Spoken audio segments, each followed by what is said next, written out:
ici avec Tommy, bienvenue à Comme Critique pour épisode 9! Bon, cette semaine, c'est l'Halloween, fait qu'on parle d'Halloween pis d'horreur sur le channel. J'ai acheté ça de Horrorama parce que ça me faisait penser à Immortal Joe dans Mad Max. Je n'ai aussi acheté plein de couleurs là, parce que je les voulais toutes. Mediocre! Mediocre!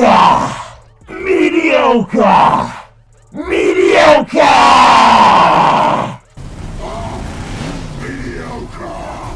Bon, pour commencer, dans les nouvelles, le réalisateur de Nightmare Before Christmas, Henry Selick, était en entrevue et puis il a répondu à votre question que vous avez toutes. Chris, Henry, c'est un film d'Halloween ou un film de Noël? Et puis il a dit un film d'Halloween! Fait que voilà, votre question est répondue. Ensuite, un film d'horreur sur Tower of Terror va être fait. Tower of Terror, c'est l'espèce de manège à Disneyland où c'est dans un ascenseur, là ça tombe vraiment vite. On va voir un film là-dessus, ok?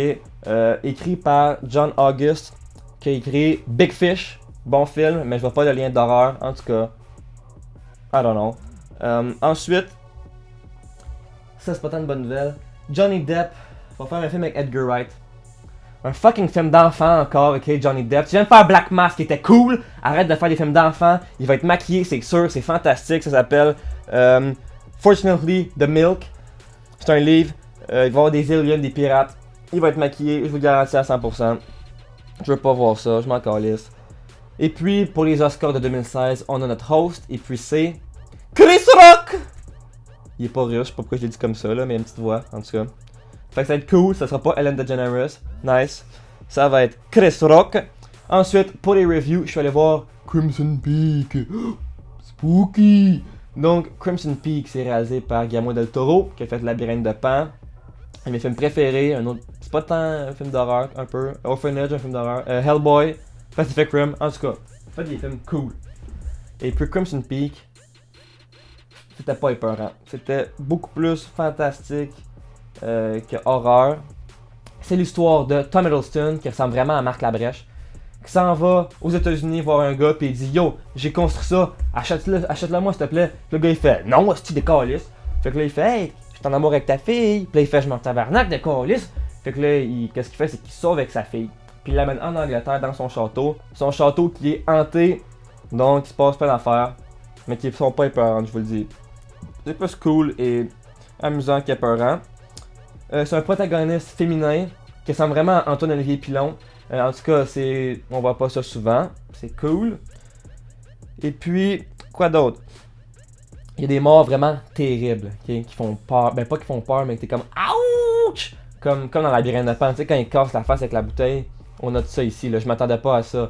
Par exemple, on voit quelqu'un se faire péter la face contre un évier. Puis tu le vois tout, t'es comme ouh! Puis tu vois aussi, spoiler, je vais pas dire c'est qui, mais il y a quelqu'un qui se fait rentrer un pic dans le joue. Puis là il le ressort.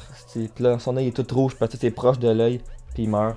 En tout cas, c'est dégueulasse. Puis la caméra bouge pas, tu vois tout. C'est comme si Guillermo disait non, moi je bouge pas de là. Puis tes yeux aussi, ils vont regarder parce que t'es aussi fucké que moi. Fait que c'est ça. Esthétiquement, c'est beaucoup mieux. L'esthétique, c'est son point fort, ok? Donc, il y a des beaux contrastes entre la lumière orange et la lumière bleue.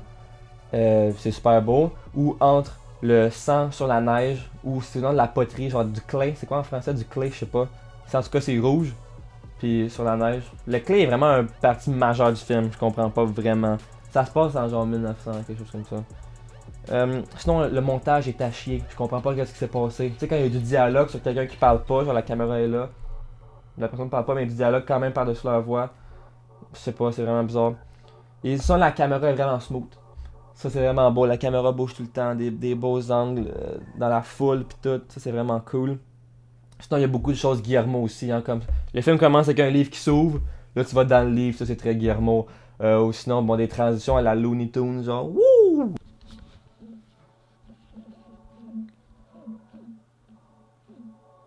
Ok, j'ai vraiment oublié de dire si c'était un check it out. Check it out! Nah, skip it. Pour vrai, skip it. C'est la définition d'un film correct. Tu sors de la salle puis tu dis bon, j'ai regardé un film, mais ça te marque pas plus que ça. Fait que ouais, skip it ou ben louez-le en DVD, mais pas au cinéma en tout cas.